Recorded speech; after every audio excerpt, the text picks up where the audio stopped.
I'd begun to feel that, just like the ancient mariner, a spell of ill fortune had been cast upon me, that I'd been cursed by a form of albatross, and that the outcome might be my succumbing to death.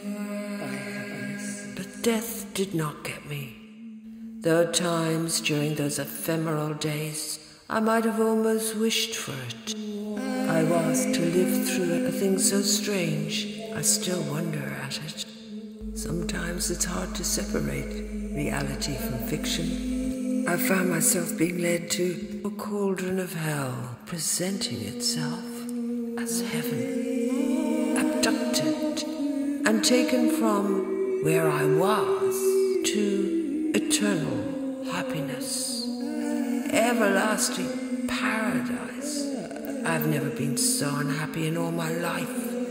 I learned along the way that happiness is no laughing matter. In fact, happiness, I found, could be hell. Eternal happiness, impossible to endure. That same tedious blossom every day.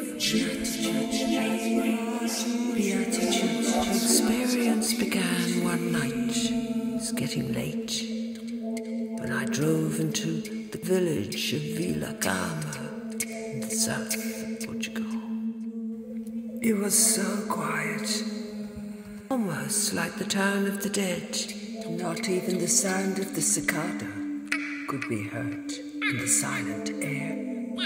I was in search of a bed for the night. I came across a small pensão behind the church. Oh, senhor, tenho uma cama para mim, para esta noite, faz favor. Yes, he had a bed for me. Si, senor, I said without a smile, and led me up some narrow wooden stairs towards a compact but immaculate little attic room, twin beds, and a small window. A casa de banho está lá. And he tossed the keys on the bed and left with a gruff boa noite. That night, whilst I slept the sleep of deepest slumber, close to torpor, in fact, I was taken off, carried away from Vila Gama, to land up on some diaphanous spheroid of dream and reverie. I was in limbo, between terrestrial earth and some awful happiness.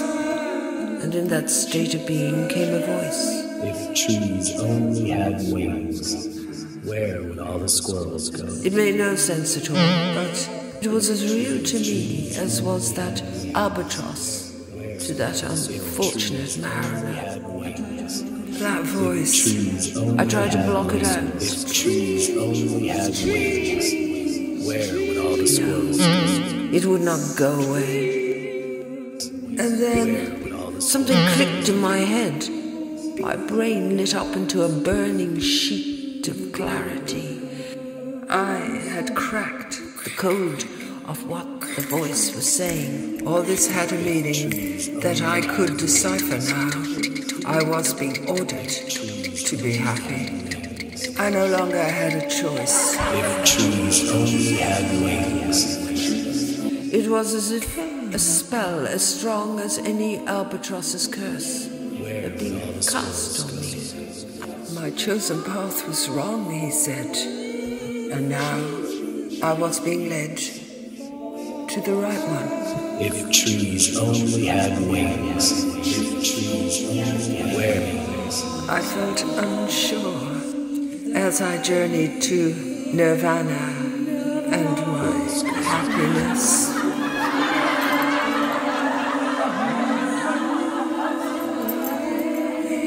They told me to relax and enjoy. So I did. I let it go and drifted off like some winged angelica. Up and up, away and away. And when I woke up, I was in Las Vegas. Bloody hell, what's going on?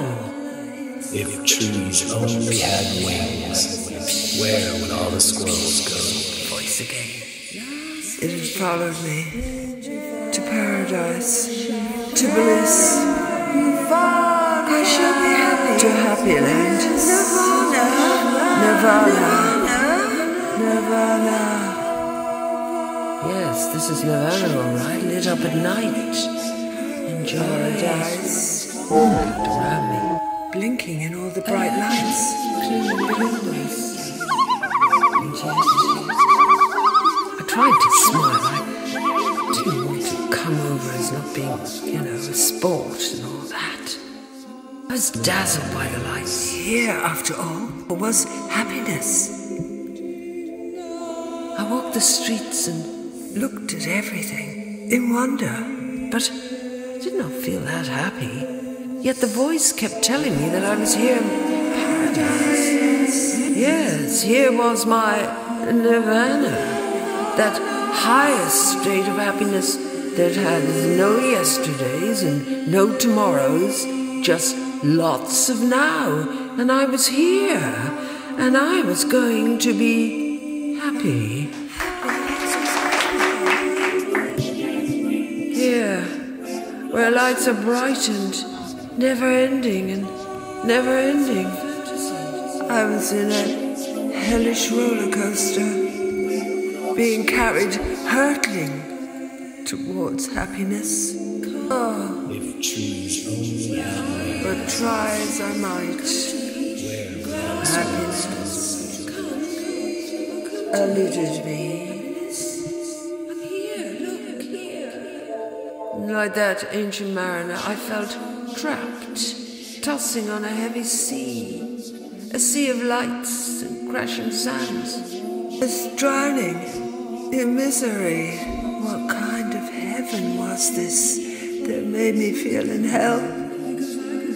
Because I could only see the hungry sharks swimming around me on the kill. That voice. How could I be happy with that voice? I hated it in paradise. I cannot bear it. I have never been so unhappy in all my life. And this detestable nirvana. Get me out of here. Listen, spookness. The more I chase after happiness here, the worse I feel. I don't like happiness. I loathe bliss. I was in a state of agonizing anguish, and then, just when I felt I could not take another minute of this wretched happiness, a neon light exploded inside my skull, flew out from within like shooting stars and splintered everywhere. I was gobsmacked. Nothing like that had ever happened to me before.